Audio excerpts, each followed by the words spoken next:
بسم اللہ الرحمن الرحیم۔ السلام علیکم، آپ دیکھ رہے ہیں عثمان ٹی وی۔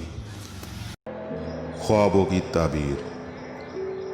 خواب میں سفید پتھر دیکھنا نفع حاصل ہونے، حکومت ملنے اور قوم کا سردار بننے کی دلیل ہے۔ خواب میں سیاہ پتھر کا دیکھنا دین میں ترقی و کامیابی حاصل ہونے کی دلیل ہے۔ خواب میں سرخ پتھر دیکھنا حکومت سے یا کسی عورت سے مال و دولت حاصل ہونے کی دلیل ہے۔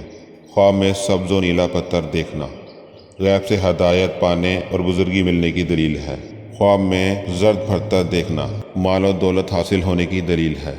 مزید خوابوں کی تعبیر کی ویڈیوز کے لیے ہمارے چینل کو سبسکرائب کریں، شیئر کریں اور لائک کریں، اور بیل آئیکن کو ضرور دبائیں تاکہ ہماری آنے والی نئی ویڈیوز آپ تک بروقت پہنچ سکیں۔